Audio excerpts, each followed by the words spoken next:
Bahkan tuan-tuan tahu tak apa perkataan Nabi yang paling akhir semasa hayatnya? Ummati ustaz bukan. Tak ada dalam sejarah yang betul-betul.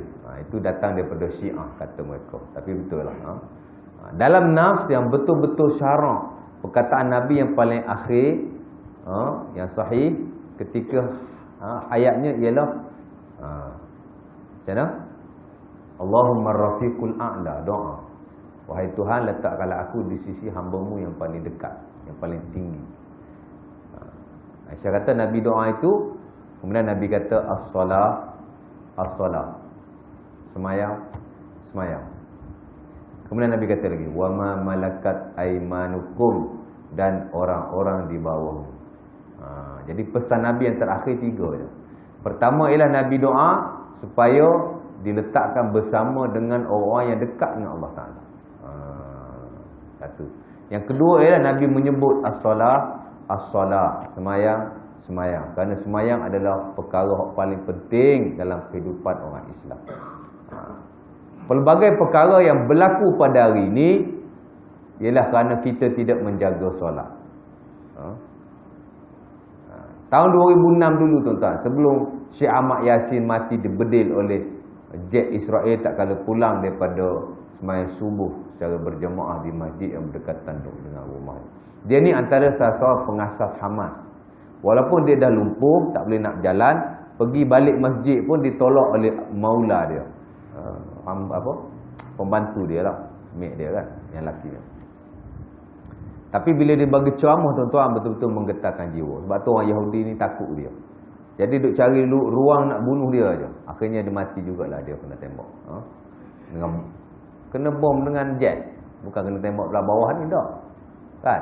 Utuh rumah dia mati. Saya pernah tengok tuan-tuan satu ceramah dia tahun 2002. Dia kata apa yang berlaku kat atas Palestin, walaupun takdir Allah Ta'ala, tapi dia sebenarnya memanglah takdir Allah Ta'ala lah. Akhir zaman memang berlaku pergolakan di sana. Dan kalau kita dengar ceramah-ceramah orang yang alim dalam bab end of time, akhir zaman, umpama Syekh Umrah Hussein, tuan-tuan akan dapati dia akan banyak bercakap pasal Syria. Pasal Nabi ni tuan-tuan banyak sebut tentang Syam. Syam lebih banyak daripada tempat-tempat lain selain daripada Madinah dan Makkah. Dalam bab ibadah Nabi banyak sebut Mekah, Madinah, Mekah, Madinah. Tapi dalam bab akhir zaman Nabi banyak sebut belah sana, belah Syam, belah Iraq. Memang akhir zaman dia kat sana teruk.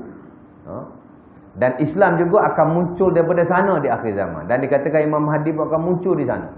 Sebab tu orang Yahudi hari ni memang dia nak hancurkan Syria. Nampak? Padahal di Syria tak ada apa pun. Negara bukan ada harta. Tak ada harta, tak ada apa. Tapi memang dia nak hancurkan Syria. Pasal Syria ni tempat Islam yang akan muncul balik lah. Kan? Buat satu benda, tuduh pemberontak sana, pergi bom sana. Padahal yang kena tu orang awam, orang yang masih belum keluar daripada Syria. Ramai dah keluar. Ada satu hadis Nabi kata 1/3 orang Syam akan keluar daripada negara mereka, 1/3 akan kekal dan mereka mati, 1/3 akan hidup dan yang ini akan membangkitkan Islam. Ada satu Nabi buat riwayat Ahmad dah silap. Memang betul lah, sebahagian besar tuan-tuan dah keluar daripada Syria, pergi mana-mana kan. Negara ni ambil, negara ni ambil, Turki ambil, Jordan ambil, Mesir ambil. Ada 1/3 lagi kat dalam tu. Sebahagiannya berjuang, sebahagiannya dah mati. Budak-budak tuan-tuan saya tengok YouTube kan, tuan-tuan tengok kan, kena bom, bawa pergi hospital, perut dah terburai dah, menangis lagi anak kecil kat Syria. Syria betul. Jahat, bapak jahat kafir ni. Pada Syria tu bukan ada apa pun, tapi dia nak, memang ini dia nak hancurkan Syria. Sebab orang Yahudi dia tahu kebangkitan di sana sebenarnya dia akan alamat kepada kehancuran mereka. Jadi dia nak bantai sana lah. Atas dasar pemberontak Allah Ta'ala alam lah. Tapi tak apalah, kita bukan nak cerita pasal itu. Tapi kita nak cerita ialah pasal apa tadi? Tak boleh lupa. Pergi sampai sana.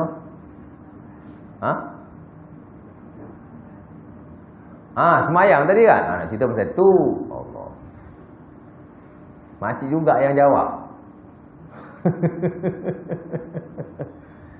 Dia kata apa tau? Dia kata apa yang berlaku di Palestin, walaupun dia takdir Allah Ta'ala. Saya nak sebut tu.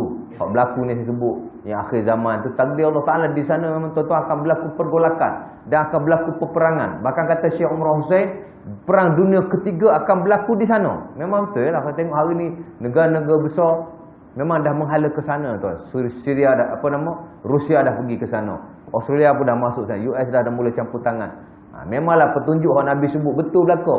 Kerajaan-kerajaan besar yang Nabi kata Ar-Rum. Nabi kata yanzilur Rum ila Syria, ila Syam. Satu kampung di sini. Nabi kata orang Rum akan turun ke Syria sebelumnya bangkit Islam dan diutuskan Mahdi.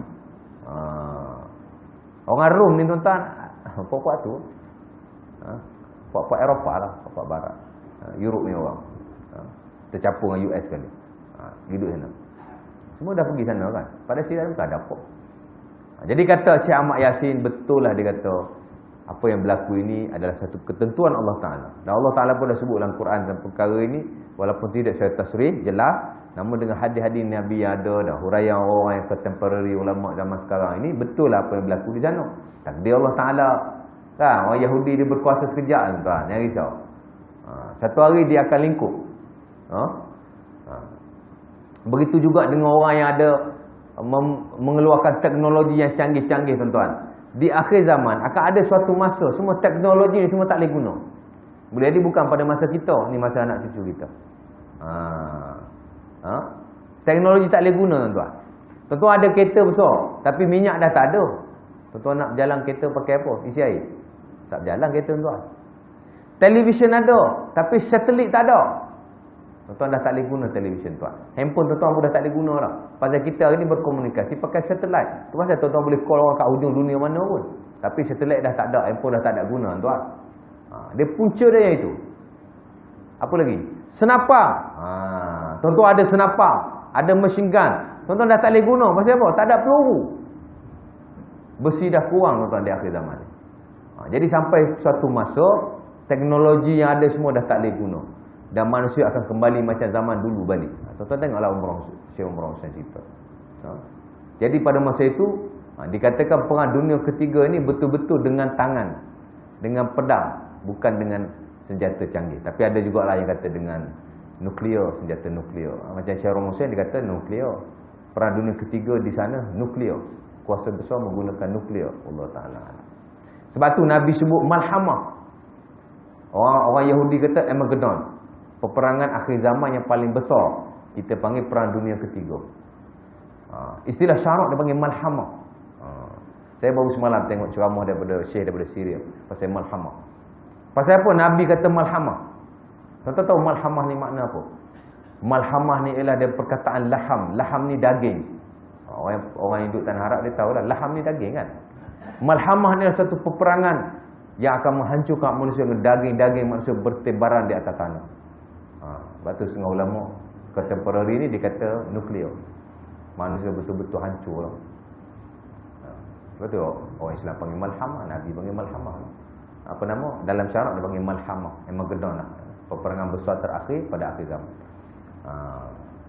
Boleh jadi bukan di zaman kita, boleh jadi juga pada zaman kita. Sebab hari ni dah ada petunjuk-petunjuk ke arah itu. Kalau tuan-tuan dengar buka YouTube kan tengok yang ceramah akhir zaman. Tuan-tuan dengar lah yang Indonesia ada, yang Syria ni mungkin tuan-tuan dengar kadang-kadang tak ada translate. Tuan-tuan tengok yang Indonesia yang banyak bercakap. Orang Malaysia ni tak banyak bercakap pasal akhir zaman. Pasal kita tak ada kepakaran. Saya sendiri dan siapa-siapa pun dia tak ada. Kita lebih ada fiqh, ibadah, hadis. Tapi bab akhir zaman ni kita kurang. Allah Ta'ala alam. Saya banyak dengar daripada sana. Kata Syekh Ahmad Yasin, walaupun dia satu takdir Allah Ta'ala, tapi dia kata apa yang berlaku pada hari ini ialah dengan sebab dia kata orang Palestin pada zaman aku dulu tak jaga sembahyang. Dia kata di masjid dia tuan-tuan, di masjid dia, zaman dia kecil-kecil lagi, orang tak ada sembahyang berjemaah ni. Mana satu ketika dia pergi sembahyang, masa tu dia kecil lagi. Orang azan, tukang muazzin kat kampung dia azan, lepas tu balik. Dia tanya kenapa balik? Dia kata muazzin dia kata aku ni makan gaji azan aja. Azan tapi tak sembahyang, lepas azan balik. Mana masjid betul-betul tak ada orang yang sembahyang berjemaah. Abai betul-betul sembahyang.